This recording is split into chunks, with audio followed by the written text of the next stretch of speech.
होंगे। आज की इस वीडियो में हम पढ़ने वाले हैं क्लास 12th इंग्लिश का फ्लेमिंगो बुक से दूसरा चैप्टर लॉस्ट स्प्रिंग। ठीक है, स्टोरीज ऑफ स्टोलन चाइल्डहुड। इसके ऑथर है एनी जंग, इनका नाम याद कर लीजिए। देखिए एनी जंग जो है ना, इन्होंने एक बुक लिखा जिस बुक का नाम था lost spring stories of stolen childhood. ठीक है, तो इसी बुक में से एक छोटा सा पार्ट जिसको एक्सर्प्ट बोलते हैं, ठीक है, छोटा सा पार्ट निकाल के ये स्टोरी में दिया हुआ है। ठीक है, ये स्टोरी का मेन थीम है कि हम समझेंगे कि कैसे दो चीज़ें, एक है पॉवर्टी और दूसरा चीज़ है ट्रेडिशन। पॉवर्टी का मतलब जानते ही हैं, काफ़ी ज़्यादा गरीबी। ट्रेडिशन का मतलब कोई चीज़ का परंपरा। ठीक है, तो ये दो चीज़ मिलकर कैसे एक बच्चे का लाइफ को बर्बाद करते हैं वो चीज़ हम समझेंगे इस पूरे स्टोरी में। ठीक है, तो ये स्टोरी जो है वो दो पार्ट में दिया हुआ है। पहला पार्ट है ये, पहला पार्ट में मेनली जो मेन कैरेक्टर है वो है साहेब, और दूसरा पार्ट में मुकेश के बारे में कहानी है। ठीक है, चलिए पहले पार्ट से स्टार्ट करते हैं। लिखा है समटाइम्स आई फाइंड अ रूपी इन द गार्बेज, और ये इन्वर्टेड कॉमा के अंदर है, मतलब ये किसी ने बोला है। तो ये जो यहाँ पे है, दो लोगों के बीच में डायलॉग चल रहा है, दो लोग बात कर रहे हैं। एक है हमारी ऑथर एनी जंग और दूसरा एक साहेब नाम का बच्चा है। ठीक है, तो साहेब बोलता है कि कभी कभी मुझे इस गार्बेज में, कूड़े में ₹1 का नोट या फिर सिक्का भी मिल जाता है। Why do you do this? I asked Saheb, whom I encounter every morning scrounging for gold in the garbage dumps of my neighborhood. तो सीन कुछ ऐसा है कि हमारी जो ऑथर है एनी जंग, उनके पड़ोस में गार्बेज डंप है, कूड़े का ढेर है। ठीक है, तो वो वहाँ पे देखती है कि अक्सर हर सुबह एक बच्चा आता है, साहेब नाम का लड़का। ठीक है, तो वो साहेब से पूछती है कि तुम ये सब क्यों करते हो। ठीक है, इसके अलावा कोई और काम नहीं है क्या।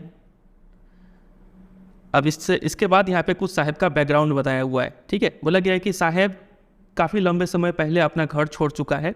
उसका घर जो था वो बांग्लादेश का जो कैपिटल है ढाका, उसके हरे हरे मैदानों में उसका घर था। ठीक है, लेकिन साहेब को उसके घर के बारे में not even a distant memory, मतलब एकदम ही याद नहीं है, वो कम्प्लीटली भूल चुका है। ठीक है, वो अपने घर कैसा था, क्या था, भूल गया है। ठीक है, साहेब की माँ जो है वो बोलती है कि एक बार क्या हुआ था कि स्टॉर्म यानी तूफान आया हुआ था। इस तूफान ने दो चीज़ डिस्ट्रॉय कर दिया। एक था ग्रीन फील्ड बोलने का मतलब है जहाँ पे फसल उगाया गया हो। ठीक है, सारे फसल बर्बाद हो गए और उनका घर भी बर्बाद हो गया। ठीक है, दैट्स वाई दे लेफ्ट, उसलिए वो लोग अपना घर यानी ढाका छोड़ दिए और वो अब एक बड़े शहर में आ चुके हैं। आगे चल के हमें पता चलेगा कौन से बड़े शहर में। ठीक है, इंडिया में आ चुके हैं। और ये लोग इंडिया में आके क्या करते हैं, लुकिंग फॉर गोल्ड, यानी कचरा चुनते हैं और कचरा में कोई भी वैल्यूएबल चीज़ मिल जाए उसी को ये लोग गोल्ड कह रहे हैं। ठीक है, और यही काम करते हैं वो लोग, रैक पिकिंग का, और यहीं पे लोग रह रहे हैं। समझ गए। तो वापस आते हैं कॉन्वर्सेशन में। यहाँ पे ऑथर जो है वो साहेब से पूछ रही होती है कि तुम ये क्यों करते हो। तो साहेब इसका जवाब देता है I have nothing else to do, मेरे पास कुछ और करने को है ही नहीं। ठीक है, इसलिए हम यही काम करते हैं। ही मटर, धीरे से बोलता है, लुकिंग अवे, और ऐसा बोलते बोलते वो अपना चेहरा एक तरफ घुमा लेता है। अब ये लाइन के ऊपर एक बार CBSE बोर्ड एग्जाम में क्वेश्चन आया था। ठीक है, ये जो साहेब का ये एक्टिविटी है कि वो बोलते बोलते अपना सिर उधर फेर लेता है, ये एक्टिविटी से क्या दर्शा रहा है। तो ये एक्टिविटी से ये हमें समझ पा रहा है कि साहेब जो है वो काफ़ी एम्बैरेस्ड फील कर रहा है, एम्बैरेसमेंट फील कर रहा है। ठीक है, तो इतना ही आपको लिखना था, एम्बैरेसमेंट वर्ड आपको याद रखना है। ठीक है, तो ये एग्जाम में आया हुआ था, इसको याद रखिएगा। अभी आप सिर्फ समझते चलिए आराम से। ठीक है, आपको लास्ट में बता देंगे कि कहाँ से आपको इंपॉर्टेंट क्वेश्चन आंसर प्रिपेयर करना है, और अगर आपको पता ही है, पहले से आप कनेक्टेड है मेरे से, तो आपको पता ही होगा कहाँ पे इंपॉर्टेंट क्वेश्चन आंसर आपको मिल जाएगा। ठीक है, चलिए अभी आप शांति से स्टोरी को समझिए। ठीक है, तो साहिब यहाँ पे बोला कि मेरे पास कुछ और करने को नहीं है। इसका जवाब में ऑथर बोलती है कि गो टू स्कूल, तो स्कूल जाओ। जनरल रिप्लाई हर कोई बिना सोचे समझे बोल देता है। ठीक है, तो यहाँ पे ऑथर को भी ये बात रियलाइज़ होता है, इसलिए वो बोलती है कि आई से ग्लीबली मतलब कोई चीज़ को बक देना बिना कुछ सोचे समझे। ठीक है, realising immediately how hollow the advice must sound, author को तुरंत ये रियलाइज़ होता है कि ये जो उन्होंने एडवाइस दिया कि स्कूल जाओ, ये एडवाइस कितना खोखला है। ठीक है, क्योंकि there is no school in my neighbourhood, Saheb बोलता है कि मेरे पड़ोसी में कोई स्कूल ही नहीं है। ठीक है, जब वे लोग कोई एक स्कूल बनाएंगे तब हम जाएंगे। अब ये जो हम दे को यहाँ पे अंडरलाइन कर रखे हैं, इसके ऊपर भी एक बार आपके बोर्ड एग्जाम में क्वेश्चन आया हुआ है। एग्जाम में ये लाइन दे देंगे, बोलेंगे ये दे कौन है, कौन लोग स्कूल बनाएंगे, साहेब किसको रेफर कर रहा है। तो यहाँ पे द ऑफिशियल्स, ठीक है, गवर्नमेंट ऑफिशियल्स है, उनको रेफर कर रहा है। ठीक है, ये MCQ के रूप में आया था। चलिए आगे देखिए। If I start a school will you come, I ask half joking. तो एनी जंग जो हमारी ऑथर है वो मजाक करते हुए बोलती है कि अगर मैं एक स्कूल बना दूँ तो क्या तुम आओगे। Yes he says smiling broadly. काफ़ी हंसते हुए बोलता है बिल्कुल। A few days later I see him running up to me. कुछ दिन बाद वो मेरे पास दौड़ते हुए आता है और पूछता है कि क्या आपका स्कूल रेडी हो गया। तो यहाँ तो हमारी ऑथर ने जोकिंगली मजाक करते हुए कह दिया था, लेकिन ये साहब तो उसको सीरियसली ले लिया और पूछता है स्कूल बन गया क्या। तो हमारी ऑथर काफ़ी एम्बैरेस्ड फील करते हुए बोलती है कि एक स्कूल बनने में काफ़ी लंबा समय लगता है। ठीक है, ऑथर को ये बात रियलाइज़ करके काफ़ी एम्बैरेसमेंट फील होता है कि उन्होंने एक ऐसा प्रॉमिस कर दिया जो कि नॉट मेंट, उन्होंने मजाक में बोला था, सीरियसली थोड़ी बोला था। ठीक है, लेकिन ऑथर बोलती है कि ऐसे प्रॉमिसेस इन जैसे बच्चों के लिए कई सारे ऐसे झूठे वादे किए गए हैं। ठीक है, इन हिज ब्लीक वर्ल्ड, इस उनके अंधकार जीवन में ऐसे प्रॉमिसेस बहुत आए हैं, बहुत गए हैं, तो ज़्यादा फर्क नहीं पड़ने वाला है साहेब को। ठीक है, after months of knowing him, कई महीने हो गए उसको जानने के बाद, I ask him his name, मैंने उससे उसका नाम पूछा कि बच्चे तुम्हारा नाम क्या है। साहिब आलम, ही अनाउंसेस, वो अनाउंसमेंट करते हुए मानो बोलता है कि मेरा नाम साहिब आलम है। ठीक है, शॉर्ट में साहिब, तो ये नाम तो काफ़ी ग्रैंड है। ठीक है, he does not know what it means, Sahib को मालूम नहीं है कि उसके नाम का मतलब क्या है। अगर उसे पता चल जाए कि उसके नाम का मतलब है लॉर्ड ऑफ द यूनिवर्स, ठीक है, साहिब आलम का मतलब है यूनिवर्स का राजा। ठीक है, तो उसको ये चीज़ विश्वास होने में काफ़ी मुश्किल होगा, क्योंकि वो तो कचरा चुनता है और फिर नाम ऐसा काफ़ी शाही नाम है। ठीक है, उसको विश्वास नहीं होगा, तो वो इस चीज़ को लेके काफ़ी अनअवेयर है। ठीक है, वो हर रास्ते में रोम यानी भटकता रहता है अपने दोस्तों के साथ, और उनके सारे जो दोस्त हैं सभी बेयर फुट रहते हैं, मतलब किसी का पैर में चप्पल जूता नहीं है, खाली पैर नंगे पैर घूमते रहते हैं। ठीक है, मानो वो हर सुबह निकलते हैं और दोपहर होते होते गायब हो जाते हैं। ठीक है, बर्ड्स की तरह। ठीक है, over the months I have come to recognise each of them, और कुछ महीनों में मैं सबको पहचानना शुरू कर दी, ऑथर बताती है। ठीक है, एक दिन क्या होता है कि जो हमारी ऑथर है एनी जंग, वो किसी एक बच्चे से पूछती है, साहिब से नहीं, कोई एक बच्चे से पूछती है इन्हीं झुंड में से। ठीक है, पूछती है कि अरे तुम लोग चप्पल क्यों नहीं पहनते हो। ठीक है, my mother didn't bring them down from the shelf, he answer simply, तो वो बच्चा जवाब देता है कि मेरी मम्मी शेल्फ से चप्पल उतार के देती ही नहीं है, इसलिए नहीं पहनते हैं।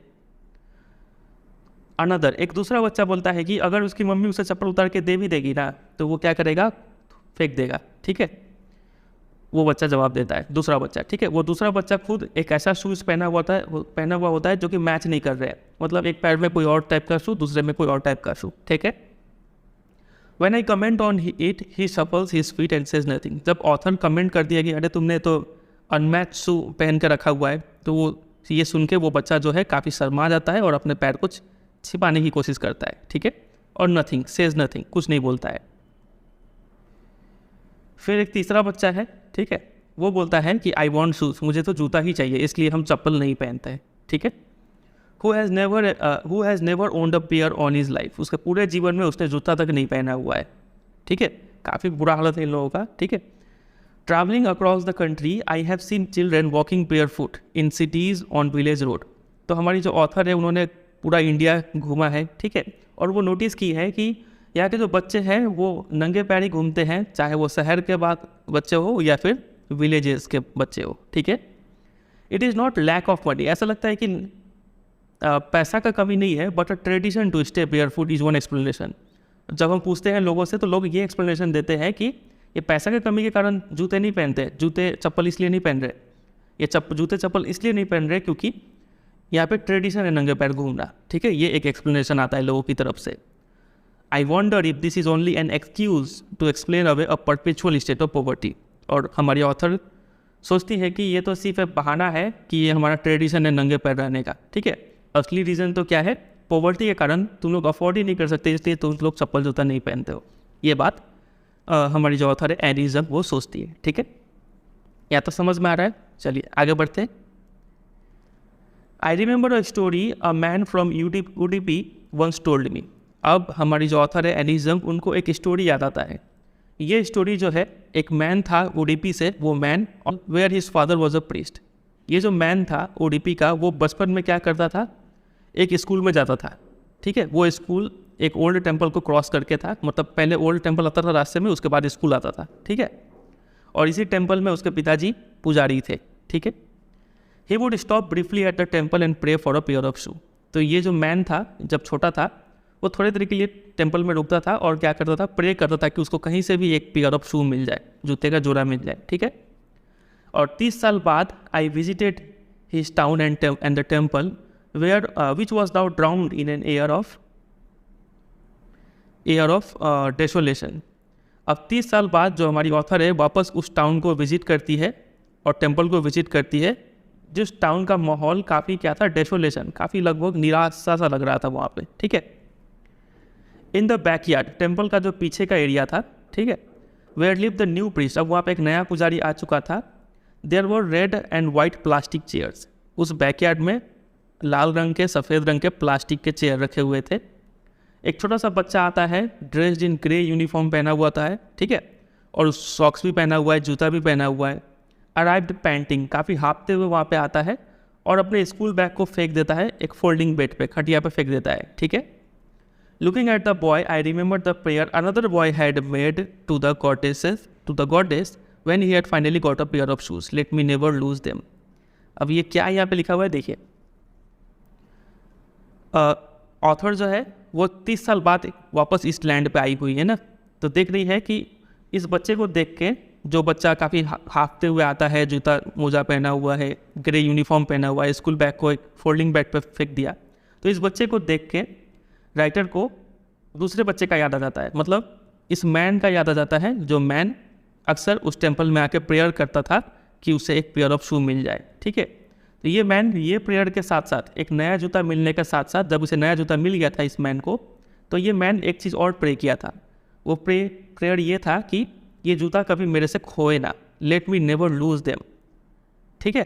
तो राइटर को ये बात याद आता है, समझे। अनदर बॉय, समझ रहे, अनदर बॉय कौन है, वही मैन फ्रॉम यूडीपी, जो अक्सर ये प्रे करता है कि मुझे कहीं से भी एक जूता ला के दो, ठीक है।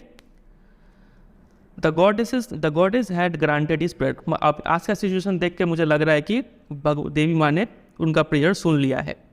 Young boys like the son of the priest now वोर शूज़, आजकल पुजारी के जो बच्चे हैं वो अब जूते पहनने लगे हैं। But many others like the rag pickers in my neighbourhood remain shoelace, लेकिन अभी भी कई सारे ऐसे बच्चे हैं जैसे कि मेरे पड़ोस के जो रैग पिकर्स है, जो कचरे चुनते हैं, वो अभी भी शूलेस है, उनको अभी भी जूता नहीं मिला है, ठीक है। चलिए आगे देखते हैं। अभी आपको काफ़ी अटपटा लगा होगा, ये कहाँ से आ गया स्टोरी का बीच में ये पैरा, ठीक है। तो हम आपको पहले ही बता दिए कि राइटर ने एक पूरा बुक लिखा है, a lost spring stories of stolen childhood. उस बुक का छोटा सा एक्सर्प्ट यहाँ पे दिया हुआ है, ठीक है, CERPT एक्सर्प्ट दिया हुआ है, उसलिए आपको ये थोड़ा अजीब लग रहा है, कहीं से काट छाट के ये पैरा ढुका दिया है यहाँ पे, समझे। चलिए वापस आते हैं। My acquaintance with the barefoot rag pickers lead me to Simapuri, a place on the periphery of Delhi, yet miles away from it metamorphically. तो जो हमारी ऑथर है उनका तो जान पहचान हो जाता है इन रैग पिकर्स के साथ, बेयरफुट रैग पिकर्स के साथ। इन जान पहचान के कारण जो हमारी ऑथर है वो कहाँ विजिट करती है, सीमापुरी विजिट करती है। सीमापुरी दिल्ली के काफ़ी करीब है, लेकिन अगर हम मेटामॉर्फिकली बात करें, सिम्बॉलिकली बात करें, तो वो दिल्ली से काफ़ी दूर है डेवलपमेंट के सेंस में, ठीक है। जोग्राफिकली काफ़ी करीब है, डिस्टेंस काफ़ी कम है दोनों के बीच में, लेकिन डेवलपमेंट के रूप में बात करें तो दोनों में काफ़ी ज़मीन आसमान का फ़र्क है, दिल्ली और सीमापुरी में, समझे। तो हमारी ऑथर सीमापुरी जाती है। Those who live here are squatters who came from Bangladesh back in 1971। हुआ क्या था कि बांग्लादेश 1971 में आज़ाद हुआ था पाकिस्तान से। बांग्लादेश को 1971 में इंडिपेंडेंस मिला था, ठीक है, पाकिस्तान से। तो बांग्लादेश से कई सारे लोग इंडिया में आ गए थे रोज़गार की तलाश में। तो ये लोग इंडिया के तो रेसिडेंट्स नहीं है ना, इंडिया के रेसिडेंट नहीं है, इनका अपना यहाँ पे ज़मीन उमीन नहीं है। ये लोग जहाँ भी खाली जगह मिलता है वहाँ पे टेंट वेंट लगा के रहने लगते हैं, तो ऐसे लोगों को स्क्वाटर्स बोलते हैं, ठीक है। तो सीमापुरी में ऐसे ही स्क्वाटर्स बहुत सारे हैं। Saheb's family is among them, तो साहेब का भी फैमिली उसी में से एक है। इसका मतलब साहेब अब कहाँ पे रह रहा है, सीमापुरी में रह रहा है, समझे कि नहीं। सीमापुरी, जब ये लोग 1971 में ये स्क्वाटर्स लोग सीमापुरी आए हुए थे, तब सीमापुरी काफ़ी वाइल्डनेस, जंगली जगह था, ठीक है, मतलब जंगल उंगल ज़्यादा था, लोग ज़्यादा रहते नहीं थे। आज भी जंगली है, लेकिन फ़र्क सिर्फ इतना है कि ये आज खाली नहीं है, यहाँ पे काफ़ी सारे स्क्वाटर्स रहने लगे हैं, ठीक है। घर किस टाइप के हैं देखिए, तो मिट्टी के बने हुए घर हैं, टीन के रूफ या फिर टर्पॉलिन तिरपाल के रूफ लगे हुए हैं। कोई सीवेज सिस्टम नहीं है, टॉयलेट वर्क कैसे जाएगा पता नहीं, ठीक है। सेफ्टी टैंक नहीं बना हुआ है, ड्रेनेज का सिस्टम नहीं है, रनिंग वाटर नहीं है। इतना बुरा हालत में भी 10,000 रैग पिकर्स रह रहे हैं, ठीक है। They have lived here for more than 30 years. तो लगभग 30 साल ये लोग यहाँ पर रह चुके हैं। विदाउट एन आइडेंटिटी, कोई एक पहचान नहीं है इनका, इनके पास पहचान पत्र नहीं है। विदाउट परमिट, क्योंकि ये लोग बिना परमिशन के इंडिया में आ चुके हैं। लेकिन इनके पास रेशन कार्ड है, जिसके कारण ये लोग का नाम वोटर लिस्ट में आ चुका है। इनके पास वोटर आईडी कार्ड है, रेशन कार्ड है, ठीक है। और इसके कारण ये लोग कुछ ग्रेन भी खरीद पाते हैं इंडिया में, समझे। अब ऐसे देखा जाए तो वोटर कार्ड भी एक आइडेंटिटी कार्ड है, ठीक है। लेकिन पता नहीं क्यों यहाँ पे लिखा हुआ है ऐसे कि कोई आइडेंटिटी नहीं है, पहचान नहीं है इनका, लेकिन इनके पास राशन कार्ड है और वोटर लिस्ट में इनका नाम है, ठीक है। मतलब ये लोग वोट तो देते हैं, राशन भी खाते हैं, ठीक है। Food is more important for survival than an identity. बोला जा रहा है कि पहचान के लेके क्या करेंगे, खाना मिल गया वही बहुत है, राशन कार्ड तो है इनके पास, ठीक है। If at the end of the day we can feed our families and go to bed without an aching stomach, we would rather live here than in the fields that gave us no grain. बोला जा रहा है कि अगर हम यहाँ पर रह रहे और दिन के अंत में अगर हम अपने परिवार को खाना खिला पा रहे और बिस्तर में सो पा रहे हैं खाली पेट, मतलब बिना खाली पेट अगर हम बिस्तर में सो पा रहे हैं, तो हम यहीं पर रहेंगे। हम अपने फील्ड को क्यों विजिट करें, मतलब बांग्लादेश क्यों जाए जहाँ पे कोई फसल नहीं उगता है, ठीक है। ये बात कौन बोलते हैं, एक ग्रुप ऑफ वुमेन बोलती है, इन टैटर्ड साड़ी, फटे हुए साड़ी पहने हुए वो लोग, और ये बात बोलते हैं, ठीक है, ऑथर को। When I asked them why they left their beautiful land of green field and rivers, जब ऑथर इनसे पूछती है कि तुम लोग अपना घर छोड़ के यहाँ पे क्यों आए हो, तो ये लोग ये रीज़न देती है, क्योंकि यहाँ पे हमें खाना मिलता है, ठीक है। Wherever they find food, जहाँ पे भी इनको खाना मिल जाए ये लोग वहीं पे टेंट लगा देते हैं और यही उनका टेम्पोररी घर बन जाता है। बच्चे यहीं पे बड़े होते हैं और इसी सर्वाइवल के जंग में पेरेंट्स का पार्टनर बन जाते हैं, ठीक है। और सीमापुरी में अगर आपको सर्वाइव करना है, मतलब आपको क्या करना पड़ेगा, रैक पिकिंग करना पड़ेगा, कचरा चुनना पड़ेगा, ठीक है। मतलब कचरा में से वैल्यूएबल सामान चुनना पड़ेगा, चाहे वो प्लास्टिक का बोतल हो, जो भी हो। तो कई सालों के बाद, ठीक है, कई साल ये सब काम करने का बाद लग रहा है कि कचरा जो पिकिंग, ये जो काम है ना रैक पिकिंग करने का, ये मानो एक फाइन आर्ट बन गया वो। मतलब ये कचरे में से कोई वैल्यूएबल चीज़ निकालना ये एक स्किल हो गया है, ठीक है। इन लोगों के लिए, इनके लिए कचरा नहीं है, इनके लिए कचरा गोल्ड है, ठीक है। ये क्योंकि इसी कचरे के बदौलत उन्हें डेली का रोटी मिलता है, सिर के ऊपर एक छत मिलता है, ठीक है। भले ही वो छत लीकिंग ही क्यों ना हो, पानी क्यों ना छूता हो, लेकिन वो छत तो है, ठीक है। लेकिन एक बच्चे के लिए तो ये उससे भी ज़्यादा है, ठीक है। साहेब बोलता है कि कभी कभी मुझे तो 1 रुपये भी मिल जाता है और इवन अ 10 रुपी नोट, कभी कभी 10 रुपये का नोट भी मिल जाता है। ये पता है, ये लाइन स्टार्टिंग में दिया हुआ था, ठीक है। ये बात साहेब बोलता है ऑथर को, और ये बोलते हुए उसका आंखों में एक अलग टाइप का चमक दिखता है, ठीक है। तो ऑथर यहाँ पे बोलती है कि जब आपको गार्बेज में एक अगर चांदी का सिक्का मिल जाए तो आप सेटिस्फाई होकर छोड़ नहीं देंगे। स्काउरेंजिंग मतलब ढूंढना, और कचरा चुनना आप बंद नहीं करेंगे, बल्कि आप और ध्यान से और एनर्जी के साथ कचरा चुनेंगे, क्योंकि आपको ये होप रहेगा कि कुछ और भी मिल जाए, ठीक है। तो ऐसा लग रहा था कि सीमापुरी के जो बच्चे हैं इनके लिए गार्बेज का मतलब कुछ और ही है, ठीक है, और पेरेंट्स के लिए गार्बेज का मतलब कुछ और ही है। यहाँ पे बच्चों के लिए गार्बेज का मतलब एक रहस्य है, एक वंडर है कि यहाँ पे पता नहीं क्या सरप्राइज मिल जाए, ठीक है। और एल्डर्स यानी पेरेंट्स के लिए गार्बेज का मतलब क्या है, ये एक मीन्स ऑफ सर्वाइवल है। इनसे इनको ब्रेड मिलता है, हेड के ऊपर रूफ मिलता है, ठीक है। चलिए, फिर एक सुबह क्या होता है कि ठंडी की सुबह रहता है, मतलब ठंड का सुबह रहता है। ऑथर जो है वो साहेब को देखती है। साहेब कहाँ खड़ा है, ऑथर के पड़ोस में ही एक क्लब है, ठीक है, जहाँ पे कुछ दो यंग मैन वाइट कपड़े पहने हुए थे और टेनिस खेल रहे थे, ठीक है। तो उसी क्लब के जो फेंस गेट था, गेट पे खड़ा होकर साहेब देख रहा था इस टेनिस गेम को। आई लाइक द गेम, और देखते हुए बोलता है कि मुझे ये गेम काफ़ी पसंद है, और काफ़ी वो कंटेंट ये सेटिस्फाइड है इस गेम को देखते हुए, ठीक है। I go inside when no one is around, he admit. Sahib ये एडमिट करता है, मतलब ऑथर से बोलता है कि मैं अंदर तब जाता हूँ जब अंदर कोई नहीं रहता है। जो गेट कीपर है, जो गार्ड है, वो मुझे वहाँ पे झूला भी झूलने देता है, ठीक है। Saheb too is wearing tennis shoes, और आज तो एक अजीब बात यह भी है कि साहेब भी जूता पहना हुआ था। भले इस डायग्राम में तो खाली पैर ही है, लेकिन यहाँ पे लिखा हुआ है कि वो टेनिस शूज़ पहना हुआ था, जो कि काफ़ी अजीब से दिख रहे थे उसके डिसकलर्ड शर्ट और शॉर्ट्स पे। जो वो हाफ पैंट पहना हुआ था, जो शर्ट पहना हुआ था, तो काफ़ी पुराने फटे चीटे थे, उस पर उसने एक टेनिस शू पहन लिया था। अब आप सोच रहे होंगे कि ये गरीब बच्चे के पास, साहिब के पास ये टेनिस शू आया कहाँ से, क्या इसने चोरी किया क्या? चलिए देखते हैं। साहिब यहाँ पे बोलता है कि someone gave them to me, he says in a manner of explanation. मानो वो एक्सप्लेन करते हुए बोलता है कि किसी ने मुझे ये दिया है, मतलब किसी ने साहिब को जूते दिए हैं, ठीक है। The fact that they are discarded shoes of some rich boy who perhaps refuse to wear them because of a hole in one of them does not bother him. अब हमें समझ में आया कि एक रिच बॉय था, rich boy ने उस शू को डिस्कार्ड कर दिया, ठीक है। इसलिए रिफ्यूज़ कर दिया पहनने से क्योंकि उसमें से एक जूते में क्या था, होल था, ठीक है। इसलिए उस रिच बॉय ने ये जूता फेंक दिया, मतलब ये जूता साहिब ने ले लिया, ठीक है। और ये जूता पहन के काफ़ी खुश है, समझ रहे हैं। और ये इस बात से साहिब को कोई फ़र्क नहीं पड़ता है कि ये रिच बॉय ने फेंका हुआ जूता उसने पहना है, ठीक है, उसको कोई फ़र्क नहीं पड़ता है। क्योंकि साहिब एक ऐसा लड़का है जो अपने पूरे लाइफ बेयर फुट, नंगे पैर घूमता रहा है, तो उसके लिए एक जूता मिल जाना, भले ही उसमें एक होल क्यों ना हो, उसके लिए तो ये क्या है, like a dream come true. उसका सपना मानो सच हो गया हो, ऐसा जूता पहन के। समझ रहे हैं आज भी कैसे कैसे लोग रह रहे हैं। अब आप क्या दोष देंगे, इसका किस्मत ही बुरा है, ठीक है, कि ये ऐसे माहौल में पैदा हो गया। But the game he is watching so intently is out of his reach. लेकिन वो गेम, यानी जो टेनिस गेम, वो कितने ध्यान से जो देख रहा था, ये उसके पहुँच के बाहर है, जो भले ही वो जूता क्यों ना पहन के आया वो, समझ रहे। This morning Saheb is on his way to the milk booth. अब उस दिन क्या हुआ था, साहेब, ठीक है, कहाँ जा रहा था, एक मिल्क बूथ में जा रहा था जहाँ पे दूध मिलता है, ठीक है।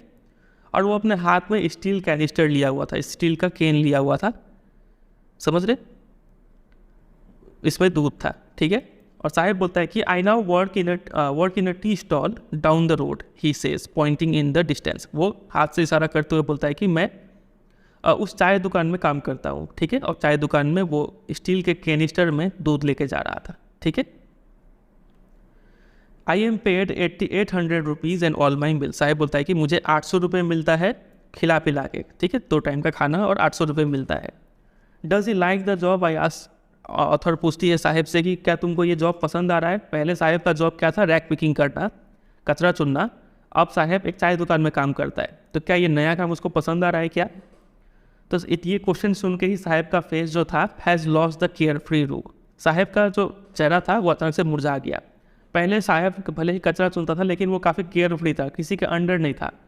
कचरा अच्छा मिला तो खाएगा, कचरा नहीं मिला तो मतलब कुछ वैल्यूएबल चीज़ नहीं मिला तो वो नहीं खाएगा, भूखा सो जाएगा। लेकिन वो अपना मालिक खुद था उस समय में। लेकिन आज के टाइम पे वो एक टी स्टॉल में काम कर रहा है, वो फ्रीडम खो चुका है वो, ठीक है, उसको कुछ काम करना ही पड़ेगा, ऐसा कुछ था। The steel canister seems heavier than the plastic bag he would carry so lightly over his shoulder. बोला हुआ है कि जो स्टील कैनिस्टर है वो उसके कंधों पे ज़्यादा भारी लग रहा है उस प्लास्टिक बैग के मुकाबले। जो प्लास्टिक बैग वो काफ़ी आराम से अपने शोल्डर पे कैरी किया करता था, क्योंकि ये प्लास्टिक बैग, मैंने ये जो कचरा चुनने वाला जो बैग था वो उसका था, द बैग वॉज हीज। लेकिन आज जो वो कैनिस्टर कैरी कर रहा है, ये कैनिस्टर उस मैन को बिलोंग करता है जो कि टी शॉप का मालिक है। Saheb is no longer his own master. Saheb अब अपना मालिक नहीं रहा है, ठीक है, वो किसी और का गुलाम बन चुका है। समझे कि नहीं? तो इसी के साथ ये पहला पार्ट एंड हो जाता है। काफ़ी अच्छा था, उम्मीद करता है आपको इसमें कुछ सीखने को भी मिला होगा। आपके घर में तो आपको सब चीज़ मिल रहा होगा, रेडी खाना, कपड़ा, सब चीज़ मिल रहा होगा, तभी भी आप हो सकता है दुखी हो, कंप्लेन कर रहे हो कि अरे मेरे लाइफ में कितना टेंशन है, दुख है, ठीक है। लेकिन अगर आप इन सब बच्चों को देखें तो लगेगा कि हम लोग तो काफ़ी खुश नसीब है, यानी कि हम खुद भी, ठीक है, कि हम लोग को चलो ऐसा दिन नहीं देखना पड़ा, इतना स्ट्रगल नहीं करना पड़ा। कम से कम हम लोगों के माँ बाप ने पढ़ा तो दिया एटलीस्ट, ठीक है। चलिए, इस मामले में हम लोग काफ़ी लकी है। अब है दूसरा part, I want to drive a car. अब ये स्टोरी है मुकेश के बारे में, दूसरा पार्ट, ठीक है। मुकेश नाम का एक लड़का है, वो बोलता है कि insist on being his own master. Mukesh का मन है कि वो अपना मास्टर खुद बनेगा। इसी को कंटिन्यू किया गया है, ठीक है, क्योंकि साहेब, इसका कहानी तो ख़त्म हो गया ना, साहेब अपना मास्टर अब नहीं रहा था, ये कहानी भूल जाइए। अब मुकेश पे आइए। मुकेश बोलता है कि मुझे अपना मास्टर खुद बनना है, ठीक है, और वो बोलता है कि मैं एक मोटर मैकेनिक बनूंगा। ही अनाउंस करते हुए बोलता है कि मुझे क्या बनना है, मोटर मैकेनिक बनना है, ठीक है। Do you know anything about cars, I ask. Author उससे पूछती है कि क्या तुमको कार के बारे में कुछ मालूम है? तो मुकेश जवाब देता है कि मैं पहले कार चलाना सीखूंगा, ठीक है। और एकदम ऑथर के आंखों में आंख आँखों में आँख डालकर बात करता है ये, मतलब काफ़ी कॉन्फिडेंस के साथ बोलता है कि मुझे बनना ही है motor mechanic. His dreams looks like a mirage amidst the dust of street that fill his town Firozabad famous for its bangles. अब ये काफ़ी इंपॉर्टेंट लाइन है, देखिए। मुकेश का जो ड्रीम है, ड्रीम क्या है? एक मोटर मैकेनिक बनना। ये ड्रीम एक मिराज की तरह है। मिराज क्या होता है? एक ऑप्टिकल फेनोमेनन है, मतलब कोई भी डेजर्ट एरिया है, जब काफ़ी ज़्यादा टेम्परेचर हो जाता है और अगर आप यहाँ से जा रहे हैं तो आपको ऐसा लगेगा, ऐसा इल्यूजन होगा कि यहाँ पे पानी है, ठीक है, कुछ रिफ्लेक्शन वगैरह दिखने लगता है। तो इसी फेनोमेनन को मिराज बोलते हैं। तो ये असलियत में पानी नहीं होता, एक भ्रम होता है, ठीक है। तो यहाँ पे मुकेश का जो ड्रीम है इसको एक मिराज बोला गया है, मतलब एक भ्रम की तरह बोला गया है। क्यों? क्योंकि मुकेश जो है वो फिरोज़ाबाद में रहता है, फिरोज़ाबाद के धूल भरे रास्तों में रहता है। और ये फिरोज़ाबाद शहर जो है ना, ये फेमस है अपने बैंगल्स यानी चूड़ियों के लिए फेमस है, ठीक है। चलिए आगे पढ़ेंगे तो समझ में आएगा क्यों यहाँ पे ऑथर ऐसा बोल रही है, क्यों उसके ड्रीम को मिराज कहा उसने, क्यों भ्रम है, मुकेश क्यों अपना ये सपना पूरा नहीं कर सकता है। देखिए, फिरोज़ाबाद में क्या होता है कि हर दूसरा फैमिली बैंगल मेकिंग बिजनेस में इंगेज्ड है। हर दूसरा फैमिली चूड़ी बनाता है, ठीक है। इंडिया का जो ग्लास ब्लोइंग इंडस्ट्री है मतलब उसका सेंटर है ये फिरोज़ाबाद, ठीक है। सबसे ज़्यादा चूड़ी फिरोज़ाबाद में बनता है। Where families have spent generations working around furnaces welding glass making bangles for all the women in the land it seems. मानो इस धरती पे जितने भी वुमेन हैं सबके लिए चूड़ियाँ इसी लैंड यानी इसी फिरोज़ाबाद से बन के आ रहा है। यहाँ पे लोग जो है कई सारे पीढ़ियों से ये काम करते हुए आ रहे हैं, ठीक है। भट्टी करके काम करते हैं, ग्लास को वेल्ड करते हैं और बैंगल्स बनाते हैं, ठीक है। तो मुकेश का फैमिली भी इसी में से एक था। मुकेश का फैमिली भी क्या करते थे? बैंगल्स बनाते थे।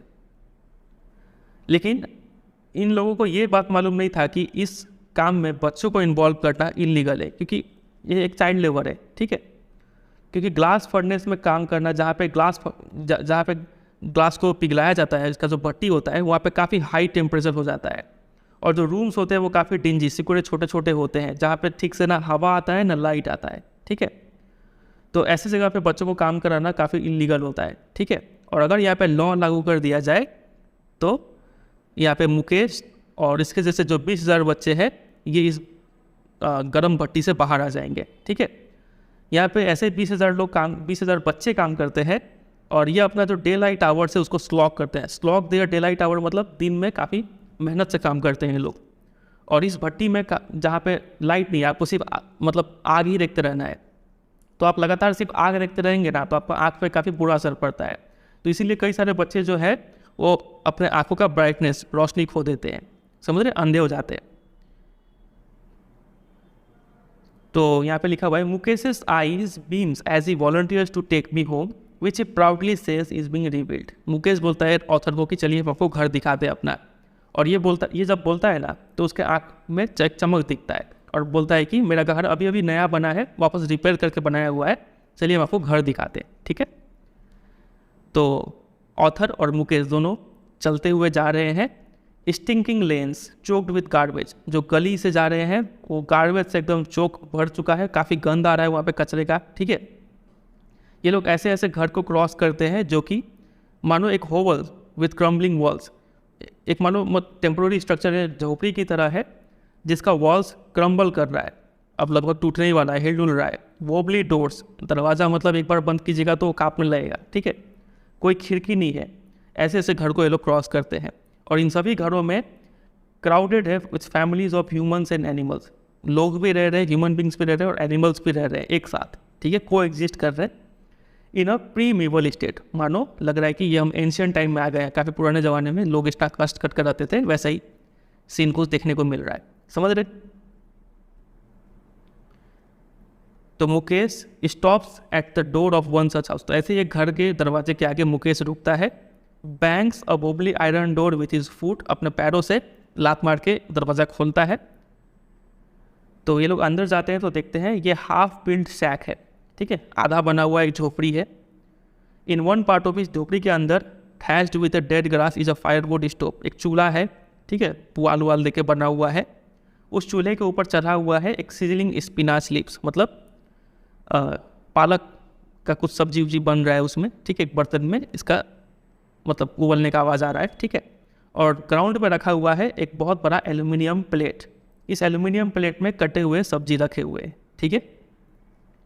तो खाना बन रहा है, बोलने का बात है। तो खाना बना कौन रही है? एक फ्रेल मतलब वीक यंग वूमेन, एक काफ़ी जवान सी औरत, ठीक है, छोटी उम्र वाली औरत और काफ़ी दुबली पतली सी, वो खाना बना रही है, ठीक है, फॉर द होल फैमिली, अकेले बना रही है। इवनिंग मील मतलब रात का खाना बना रही है, ठीक है। Through eyes filled with smoke see smiles, उसके और वो चूल्हा में बना रही है तो काफ़ी धुआं हो रहा है वहाँ पे स्मोक से, मानो उसका आँख भर गया हो, ठीक है, आँख में पानी आ गया हो, वैसे आँखों से ही वो स्माइल करती है, ठीक है। तो ये फ्रेल यंग वूमेन है कौन? तो ये है, she is the wife of Mukesh elder brother, Mukesh का बड़ा भैया का बीवी है, मतलब ये मुकेश का भाभी है, समझे कि नहीं। उम्र में तो ज़्यादा बड़ी नहीं लग रही है, लेकिन अभी से वो एक बहू का दर्जा संभाल रही है, डॉटर इन लॉ है वो उस घर की, ठीक है। और 3 मर्दों का ख्याल वो रखती है, एक तो उसके पति हो गए, एक मुकेश हो गया और एक उनके पिताजी, ठीक है, मतलब मुकेश के पिताजी, ये लोग हैं घर में। तो ये 3 मर्दों का खाना मतलब उनको देख रेख करती है, ठीक है। When the older man enter, जब ये ओल्डर मैन यानी मुकेश के पापा जब घर में आते हैं, उस रूम में आते हैं, तो ये जो औरत है यंग वूमेन, ठीक है, फ्रेल यंग वूमेन, ये तुरंत ही क्या करती है, उस टूटे हुए वॉल के पीछे जाके छिप जाती है और अपना पल्लू जो है वो अपने सिर पे लाती है, चेहरे पल्लू से चेहरे को ढक लेती है। क्योंकि यहाँ पे कस्टम है, कस्टम समझ रहे, ट्रेडिशन है कि डॉटर इन लॉ जो है, जो बहुएं होती हैं, उनको मेल एल्डर्स के सामने अपना फेस को घूंघट में ढकना होता है, समझ रहे, ये यहाँ का कस्टम है। In this case the elder is an impoverished bangle maker, तो यहाँ पे अब इनके पिताजी का जिक्र किया हुआ है कि ये कैसे है, ये इम्पोवरिश्ड काफ़ी गरीब है, एक चूड़ी बनाने वाले इंसान है, ठीक है। काफ़ी लंबे समय से काफ़ी मेहनत किए हैं ये, पहले टेलर के रूप में काम करते थे, फिर बैंगल मेकिंग में आए, ठीक है। लेकिन काफ़ी मेहनत करने का बाद भी वो अपने घर को पूरी नहीं बना पाए, क्योंकि इनका घर अभी भी लिखा हुआ था यहाँ पे हाफ बिल्ड शैक, कहाँ गया वो, इधर कहीं पर लिखा हुआ था, ये रहा, हाफ बिल्ड था अभी भी।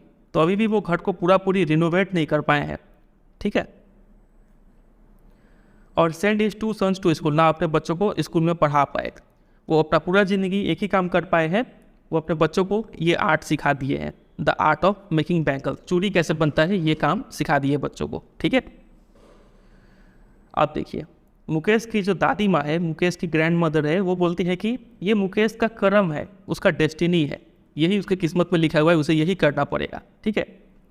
उसकी दादी माँ ने देखा है कि उनका खुद का हस्बैंड यानी मुकेश के जो दादाजी थे वो अंधे हो गए, इसी ग्लास बैंगल को पॉलिश करते हुए जो डस्ट था, ये डस्ट उनकी आंखों में जा के वो अंधे हो गए, ठीक है। तो दादी माँ बोलती है कि can a God given lineage ever be broken सिम्प्लाइज, वो बोलती है कि भगवान का दिया हुआ जो लीनेज है, जो काम है, ठीक है, ये हमारे पूर्वजों का दिया हुआ है, इस काम को हम तोड़ नहीं सकते, कोई हमारा घर से दूसरा काम नहीं कर सकता है, समझ रहे। हम लोग इसी में पैदा हुए हैं, born in the caste of bangle makers, हम इसी कास्ट में जब पैदा हो गए हैं, तो they have seen nothing but bangles, हमने कुछ और तो देखा ही नहीं है, हमने सिर्फ चूड़ी ही देखा है, घर में हो, आंगन में हो, दूसरे घर में हो, दूसरे घर का आंगन हो, फिरोजाबाद का हर एक रास्ता हो, हर जगह हमने क्या देखा है, सिर्फ बैंगल्स ही देखा है। तो हमें क्या करना है, बैंगल्स ही बनाना है, बात अगर समझ रहे। तो इसीलिए यहाँ पे जो स्टार्टिंग में लिखा हुआ था कि मुकेश का जो ड्रीम है मोटर मैकेनिक बनने का, ये सिर्फ एक मिराज है, एक भ्रम है, क्योंकि वो ये छोड़ के कुछ और कर ही नहीं पाएगा। आगे देखते हैं क्या लिखा हुआ है। स्पाइरल्स ऑफ बैंगल्स, अलग अलग टाइप के जो बैंगल्स है, सनी गोल्ड हो गया, पैडी ग्रीन कलर का, रॉयल ब्लू कलर का, pink, purple, every colour born out of the 7 colours of rainbow. Rainbow में 7 कलर होते हैं बेबी, और ठीक है, उसके 7 कलर को मिला के जितना भी कलर बन सकता है, वो सब रंगों के चूड़ियाँ यहाँ पे ढेरों में पड़े हुए हैं, अनकेम्प्ड यार्ड्स में, ठीक है, जो आंगन में काफ़ी गंदा सा आंगन है उस पर पड़े हुए हैं। फिर यही चूड़ियों को उठा के 4 व्हील्ड हैंड कार्ट, जो ठेला है उस पर रख दिया जाता है, और इस ठेले को यंग मैन पुश करते हुए टाउन के सिकरे हुए गलियों में ले जाते हैं और बेचते हैं, ठीक है। एंड इन डार्क हटमेंट्स, और घरों में जो अंधकार से घर झोपड़ी, अंधकार जो झोपड़ी है, उस झोपड़ी के अंदर क्या होता है, next to lines of flames of flickering oil flames sit boys and girls with their fathers and mothers welding pieces of coloured glass into circles of bangles. देखिए, लिखा हुआ है कि लाइन से जो बच्चे हैं, चाहे वो लड़का हो या फिर लड़की हो, लाइन से सब बैठ जाते हैं अपने मम्मी पापा के साथ, ठीक है। और उनके सामने क्या है, flames of flickering oil lamps, जो ऑयल का लैम्प होता है, डिबिया, ठीक है, वो रखा हुआ है उनके सामने, ठीक है। और ये इस डिबिया में क्या कर रहे हैं, कलर्ड ग्लास को वेल्ड कर रहे हैं इनटू सर्कल्स ऑफ बैंगल्स, गोल गोल चूड़ियाँ बना रहे हैं, समझ रहे हैं। तो अंधकार झोपड़ी में आपसे डिबिया के सामने बैठ के ग्लास को वेल्ड कर रहे हैं, जो कि काफ़ी शार्प लाइट देता है आपकी आंखों को। तो इससे क्या होता है कि ये जो बच्चे हैं ये काफ़ी मतलब कम उम्र में ही रोशनी खो देते हैं आंखों का, अंधे हो जाते हैं, ठीक है। इनका जो आँख है वो ज़्यादा एडजस्ट हो गया है डार्क में, ये अंधेरे में ज़्यादा अच्छा देख पाते हैं लाइट के मुकाबले। अगर इनको दिन में बाहर निकाल दिया जाए तो इनको थोड़ा देखने में प्रॉब्लम होगा। ये तो आप भी ऑब्जर्व किए होंगे कि जब आप हॉल से बाहर निकलते हैं या फिर अचानक हॉल में जाते हैं तो आपको थोड़ा टाइम लगता है एडजस्ट होने में, तब आपको दिखने लगता है, ठीक है। फिर आगे देखिए,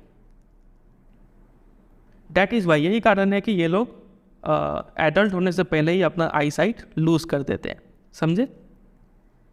अब एक और लड़की है जिसका नाम है सविता, एक यंग गर्ल है जो कि ड्रैब पिंक ड्रेस पहनी हुई है। ड्रैब यानी जिसमें कोई ब्राइटनेस नहीं हो, रंग झड़ गया है, वैसे पिंक ड्रेस पहनी हुई है, ठीक है। वो एक एल्डरली वुमन के बगल में बैठी हुई है और क्या कर रही है, soldering pieces of glass, glass को जोड़ रही है, ठीक है। और उसके हाथ इतने तेज चल रहे हैं मानो मशीन की तरह काम कर रहे हैं, मशीन के किसी एक पार्ट की तरह उसके हाथ इतने तेज चल रहे हैं। I wonder if she knows the sanctity of the bangles she helps make. वो जो बना रही है, क्या बना रही है, चूड़ियाँ बना रही है। तो हमारी जो ऑथर है एली जंग, वो सोचती है कि क्या इसे पता है कि जो ये चूड़ियाँ बना रही है वो कितना सैंक्ट, मतलब कितना प्योर है, ठीक है, कितना मतलब पवित्र माना जाता है इन चूड़ियों को। क्योंकि चूड़ियाँ, बैंगल्स जो है वो क्या सिम्बलाइज करते हैं, ये किसी भी इंडियन वुमेन का सुहाग होता है, ठीक है, काफ़ी शुभ माना जाता है, ऑस्पिशियसनेस इन मैरिज, ठीक है। It will dawn on her suddenly one day, एक दिन अचानक उसे ये बात समझ में आएगा जब उसके सिर के ऊपर लाल रंग का दुपट्टा रख, मतलब क्या बोलते हैं उसको, घूंघट रख दिया जाएगा, ठीक है। और जब उसके हाथों में मेहंदी लगाई जाएंगी, ठीक है, और जब उसके हाथों में ये लाल लाल चूड़ियाँ डाली जाएंगी, तब उसे ये पता चलेगा कि ये चूड़ियों का महत्व क्या है, ठीक है। तब वो क्या बन जाएगी, एक बहू बन जाएगी, दुल्हन बन जाएगी, ठीक है। Like the old woman beside her who became one many years ago, ठीक उसी औरत की तरह जिसके बगल में वो बैठी हुई है, और ये औरत भी कई साल पहले एक बहू मतलब एक दुल्हन बनी होगी, ठीक है। She still has bangles on her wrist but no light in her eyes. वो जो एल्डरली वुमन बैठी हुई है, ओल्ड वुमन, उनके हाथों में भी चूड़ियाँ है, लेकिन उनके आँखों में कोई चमक नहीं है। वो औरत बोलती है कि एक वक्त से भर खाना भी नहीं खाया, मतलब कोई ऐसा टाइम नहीं मिला है इनको कि भर पेट खाना खाया है, वो रोज़ इनको थोड़ा कम ही खाना खा के सोना पड़ता है, ठीक है। ऐसे आवाज़ में बोलती है, उनका आवाज़ में कोई खुशी नहीं है। She has not enjoyed even one full meal in her entire life, इसी को ट्रांसलेट करके यहाँ पे लिखा हुआ है। That's what she has reaped, यही उन्होंने पूरा जीवन में पाया है। और उनके जो हस्बैंड है, ओल्ड मैन है, काफ़ी बड़े बड़े दाढ़ी है उनके, वो बोलते हैं कि I know nothing accept bangles, मुझे तो चूड़ी छोड़कर और कुछ मालूम ही नहीं है, ठीक है।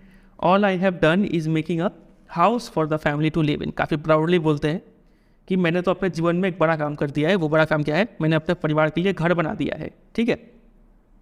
उसके पति को सुन के तो ऐसा लगता है कि मानो उसने कुछ ऐसा चीज़ अचीव कर लिया है जो काफ़ी लोग अपने जीवन भर में भी नहीं कर पाते हैं। वो चीज़ क्या है, अपने घर के ऊपर एक छत पाना। ये सच मायने में भी ये सही बात है कि सिर के ऊपर छत होना है काफ़ी बड़ा बात माना जाता है इन जैसे गरीबों के लिए, ठीक है।